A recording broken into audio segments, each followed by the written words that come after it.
골로새서. 이 책은 사도 바울이 예수님을 부활하신 주님이라고 선포하다가 감옥에 갇힌 상황에서 쓴 서신입니다.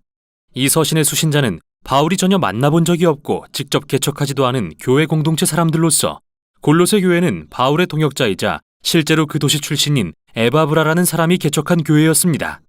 얼마 전 에바브라는 수감된 바울을 방문해 골로새 교인들이 대체적으로 잘 지내고 있다는 소식을 전하는 한편 예수님으로부터 돌아서도록 유혹하는 문화적 압력에 시달리고 있다는 것도 알려주었습니다.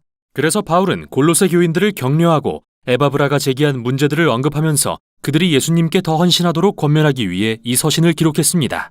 골로새서의 구성과 내용의 흐름은 매우 이해하기 쉬운데요. 시작 부분은 존귀한 메시아이신 예수님에 초점을 맞춥니다. 바울은 이와 연결해서 투옥 중인 자신의 고난이 그 예수님을 위한 것임을 보여줍니다. 그런 다음 골로새 교인들을 예수님으로부터 돌아서도록 유혹하는 문화적 압력을 언급하고 나서 예수님의 부활로 인해 그들에게 열린 새로운 삶의 방식을 살펴보는 것으로 끝을 맺습니다. 도입부는 두 개의 기도로 시작됩니다.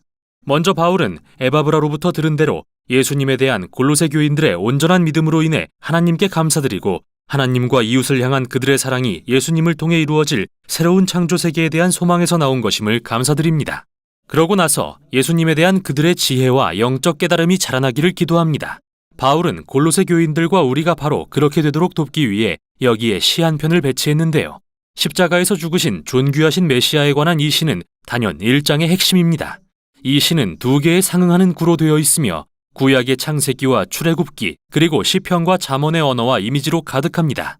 첫 구는 어떻게 예수님이 진정한 하나님의 형상이신지 살펴봅니다. 하나님의 성품과 계획은 인간이 되신 예수님 안에서 완전히 구현됩니다. 그분은 가장 먼저 나신 분으로서 구약의 표현대로 모든 피조물 위에 왕의 지위를 가지시며 창조주이신 유일하신 참 하나님과 동일하신 분입니다. 또한 그분에 의해 모든 실존, 즉 권력과 권세, 영적 존재들과 인간이 창조되었습니다. 우리는 바로 메시아이신 예수 안에서 창조의 왕 그리고 만물의 주를 발견합니다. 두 번째 구에서 우리는 그분이 또한 새 창조를 이루시는 분이라는 것을 발견합니다. 그분은 새로운 몸의 머리로서 이 몸은 예수님의 백성인 새 인류를 가리키며 부활하신 그분의 존재는 그들의 원형이 되셨습니다. 그분 안에 하나님의 영광스러운 성전의 임재가 머무릅니다. 그래서 하나님은 바로 예수님의 죽음과 부활을 통해 땅에 있는 인간이든 하늘에 있는 영적 존재든 만물이 자신과 화목해지도록 하셨습니다. 참으로 훌륭한 시인데요. 바울은 서신의 나머지 부분에서 이 시를 계속 인용할 것입니다. 먼저 그는 이 시에 담긴 진리가 투옥된 자신의 고난의 경험을 어떻게 바꾸어 놓는지 보여줍니다. 지금 그는 그리스 로마 세계에 예수님이 부활하신 주요 만인의 왕이라고 선포했다는 죄로 처벌받고 있습니다. 따라서 그는 실제로 자신의 고난이 패배의 흔적이 아니라 예수님이 사랑의 행위로서 감당하신 고난에 동참하는 방법이라고 생각합니다. 그래서 그의 역경은 사실 기뻐할 이유가 되죠. 그는 이스라엘의 부활하신 메시아가 새로운 다민족 가족을 창조하고 계신다는 놀라운 소식을 위해 감옥에 갇혀 있습니다. 그뿐만 아니라 하나님의 영광이 예수님 안에 머무신 것처럼 예수님도 그분의 다민족 가족 안에 머무십니다. 또는 바울의 말대로 메시아는 우리 안에 계시는 영광의 소망입니다. 이제 바울은 골로새 교인들을 예수님으로부터 돌아서도록 유혹하는 문화적 압력에 대해 언급합니다.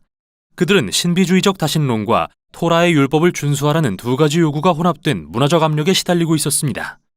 골로새의 새로운 그리스도인들은 삶의 각기 다른 영역을 지배하는 그리스와 로마의 다양한 신을 숭배하며 자란 사람들입니다. 그래서 많은 이들이 예수님을 자신들이 숭배하는 또 하나의 신 정도로 여겼죠. 게다가 유대인 그리스도인 공동체가 가하는 압력도 대단했습니다.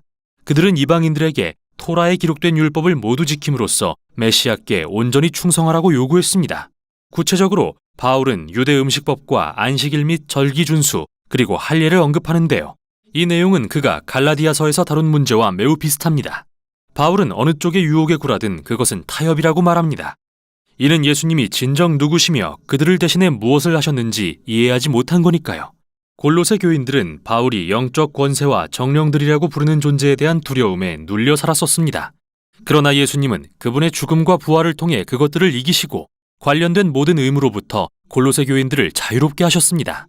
같은 방식으로 예수님은 원래부터 인간의 이기적인 마음을 변화시킬 힘이 없었던 토라의 모든 율법을 우리를 대신해 완성하셨습니다. 그러므로 예수님이 그분의 생애와 죽음과 부활을 통해 이루신 일에는 부족함이 없습니다. 그 일은 우리가 율법을 따름으로써 보충할 필요가 없습니다. 그분이 바로 토라의 모든 율법을 가리키는 실체이십니다. 예수님을 따르는 자들에게는 율법이 아니라 그들을 변화시키는 예수님의 부활의 능력이 있습니다. 이어서 바울은 그 능력에 대해 살핍니다. 예수님을 따른다는 것은 그분의 새 인류가 되는 것을 의미합니다. 그들의 생명이 이제 예수님의 부활 생명과 하나 되었기 때문이죠. 이런 이유로 바울은 골로새 교인들에게 위에 있는 곧 그리스도께서 하나님 우편에 앉아 다스리시는 곳에 있는 것들에 마음을 두라고 권면합니다. 지금 바울이 말하려는 것은 여러분이 언젠가 이 세상을 떠나 어떻게 천국에 갈지 생각하라는 게 아닙니다. 오히려 천국이란 예수님이 지금 모든 피조물을 다스리고 계시는 초월적인 장소라는 의미입니다. 그분은 언젠가 그곳으로부터 다시 이곳에 오셔서 만물을 변화시키실 것입니다.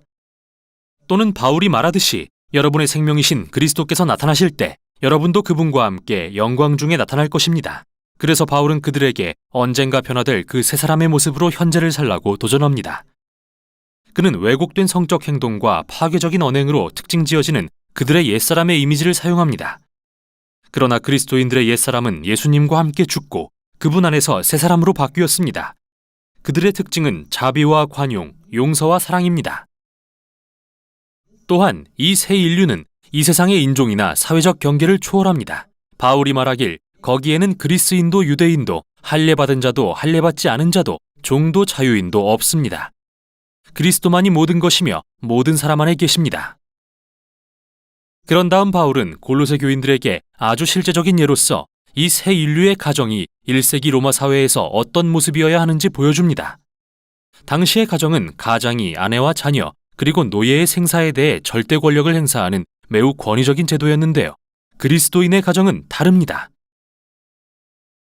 이들의 주인은 부활하신 예수님이십니다.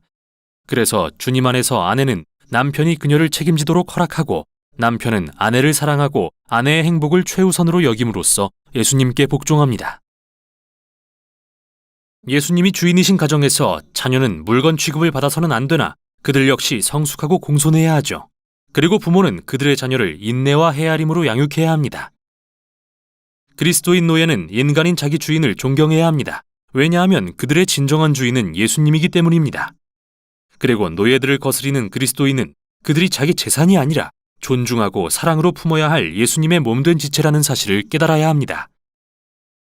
여기서 바울은 매우 조심스럽게 로마의 가장 기초적인 제도를 자기 희생의 사랑으로 통치하시는 예수님을 기준 삼아 변혁하려 하고 있습니다. 그가 로마의 가정 구조를 전면적으로 폐지하려는 것은 아닙니다. 하지만 존귀하신 메시아는 골로새 교인들이 당시 로마인들의 인식을 뛰어넘는 수준으로 변화되기를 요구하고 계십니다. 이 점은 이 서신의 결론에서 가장 선명하게 드러나는데요. 바울은 기도 요청을 한 다음 그리스도인 노예와 주인의 덕목에 대한 가르침을 실제 상황에 적용합니다. 우리는 두기고가 이 서신을 골로새 교회에 전달하고 읽어주었다는 걸 보게 되는데 그와 동행한 오네시모라는 사람은 빌레몬이라는 한 골로새 교인의 노예였습니다.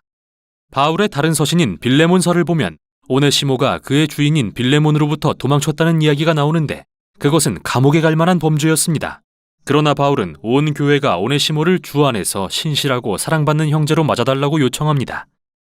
그리고 빌레몬서에서 그는 빌레몬에게 오네시모를 이제는 종이 아니라 형제로서 대해주라고 당부하죠. 정말 극적인 마무리가 아닐 수 없는데요.